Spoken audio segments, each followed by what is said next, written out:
The Roman assemblies were institutions in ancient Rome. They functioned as the machinery of the Roman legislative branch, and thus passed all legislation. Since the assemblies operated on the basis of direct democracy, ordinary citizens, and not elected representatives, would cast all ballots. The assemblies were subject to strong checks on their power by the executive branch and by the Roman Senate. Laws were passed by curia, tribes, and centuries. When the city of Rome was founded, a Senate and an Assembly, the Curiate Assembly, were both created. The Curiate Assembly was the principal legislative assembly during the era of the Roman kingdom. While its primary purpose was to elect new kings, it also possessed rudimentary legislative powers. Shortly after the founding of the Roman Republic, the principal legislative authority shifted to two new assemblies, the Tribal Assembly and the Centuriate Assembly.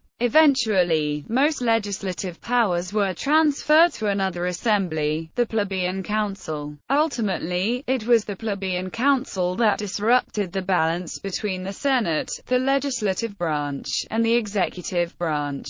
This led to the collapse of the Republic, and the founding of the Roman Empire in 27 BC. Under the Empire, the powers that had been held by the assemblies were transferred to the Senate. While the assemblies eventually lost their last semblance of political power, citizens continued to gather into them for organizational purposes. Eventually, however, the assemblies were ultimately abandoned. Legislative assemblies of the Roman Kingdom. The legislative assemblies of the Roman Kingdom were political institutions in the ancient Roman Kingdom. While one assembly, the Curiate Assembly, had some legislative powers, these powers involved nothing more than a right to symbolically ratify decrees issued by the Roman king. The functions of the other assembly, the Calculate Assembly, were purely religious. During the years of the kingdom, the people of Rome were organized on the basis of units called curia. All of the people of Rome were divided amongst a total of 30 curiae. These curiae were the basic units of division in the two popular assemblies. The members in each curia would vote, and the majority in each curia would determine how that curia voted before the assembly. Thus, a majority of the curiae were needed during any vote before either the Curiate Assembly or the Calculate Assembly. The Curiate Assembly was a popular assembly with political significance during the period of the Roman kingdom, and was organized on the basis of the 30 curiae. The king presided over the assembly, and submitted decrees to it for ratification. After a king died, the interrex selected a candidate to replace the king. After the nominee received the approval of the Roman Senate, the interrex held a formal election before the Curiate Assembly. After the Curiate Assembly elected the new king, and the Senate ratified that election, the interrex then presided over the assembly as it voted on the law which granted the king his legal powers. On the calends, and the nona, this assembly met to hear announcements. Appeals heard by this assembly often dealt with questions concerning Roman family law. During 2 fixed days in the spring, the assembly was scheduled to meet to witness wills and adoptions. The assembly also had jurisdiction over the admission of new families to a curia, the transfer of families between two curiae, and the transfer of individuals from plebeian to patrician status. Legislative assemblies of the Roman Republic. The legislative assemblies of the Roman Republic were political institutions in the ancient Roman Republic. There were two types of Roman assembly. The first was the Committee, which was an assembly of all Roman citizens. Here, Roman citizens gathered to enact laws, elect magistrates, and try judicial cases. The second type of assembly was the Council, which was an assembly of a specific group of citizens. For example, the Plebeian Council was an assembly where plebeians gathered to elect plebeian magistrates, pass laws that applied only to plebeians, and try judicial cases concerning plebeians. A convention, in contrast, was an unofficial forum for communication, where citizens gathered to debate bills, campaign for office, and decide judicial cases.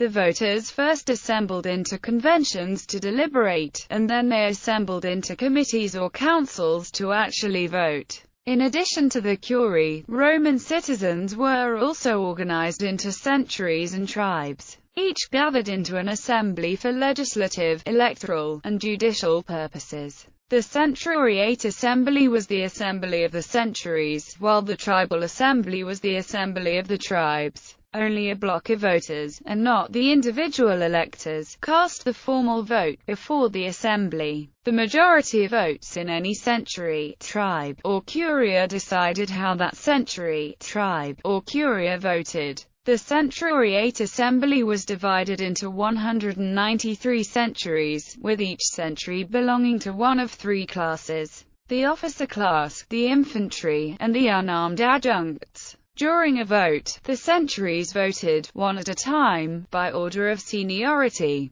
The president of the centuriate assembly was usually a Roman consul. Only the centuriate assembly could elect consuls, praetors and censors, only it could declare war, and only it could ratify the results of a census. While it had the power to pass ordinary laws, it rarely did so. The organization of the tribal assembly was much simpler than was that of the centuriate assembly. In contrast, since its organization was based on only 35 tribes, the tribes were not ethnic or kinship groups, but rather geographical divisions. The president of the tribal assembly was usually a consul, and under his presidency, the assembly elected quaestors, cura aedila, and military tribunes. While it had the power to pass ordinary laws, it rarely did so. The assembly known as the plebeian council was identical to the tribal assembly with one key exception: only plebeians had the power to vote before it. Members of the aristocratic patrician class were excluded from this assembly. In contrast, both classes were entitled to a vote in the tribal assembly. Under the presidency of a plebeian tribune, the plebeian council elected plebeian tribunes and plebeian aedila, enacted laws called plebiscites, and presided over judicial cases involving plebeians. Originally, laws passed by the plebeian council only applied to plebeians. However, by 287 BC, laws passed by the plebeian council had acquired the full force of law, and from that point on, most legislation came from the council. Legislative assemblies of the Roman Empire. The legislative assemblies of the Roman Empire were political institutions in the ancient Roman Empire. During the reign of the second Roman emperor, Tiberius, the powers that had been held by the Roman assemblies were transferred to the Senate. The neutering of the assemblies had become inevitable for reasons beyond the fact that they were composed of the rabble of Rome. The electors were, in general, ignorant as to the merits of the important questions that were laid before them, and often willing to sell their votes to the highest bidder. After the founding of the Roman Empire, the people of Rome continued to organize by centuries and by tribes, but by this point, these divisions had lost most of their relevance.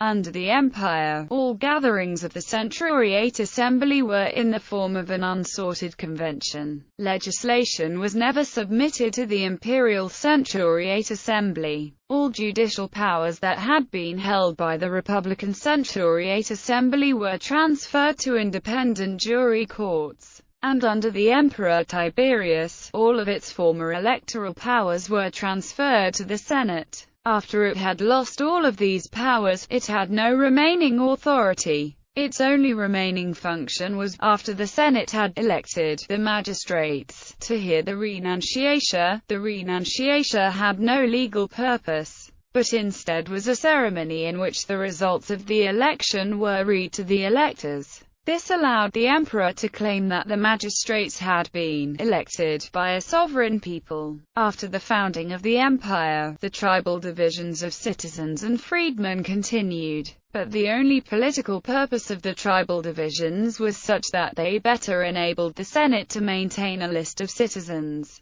Tribal divisions also simplified the process by which grain was distributed. Eventually, most freedmen belonged to one of the 4 urban tribes, while most freemen belonged to one of the 31 rural tribes. Under the Emperor Tiberius, the electoral powers of the tribal assembly were transferred to the Senate. Each year, after the Senate had elected the annual magistrates, the tribal assembly also heard the renunciatia, any legislation that the emperor submitted to the assemblies for ratification were submitted to the tribal assembly. The assembly ratified imperial decrees, starting with the Emperor Augustus, and continuing until the Emperor Domitian. The ratification of legislation by the assembly, however, had no legal importance as the emperor could make any decree into law, even without the acquiescence of the assemblies. Thus, under the empire, the chief executive again became the chief lawgiver, which was a power he had not held since the days of the early republic. The plebeian council also survived the fall of the republic, and it also lost its legislative, judicial and electoral powers to the Senate.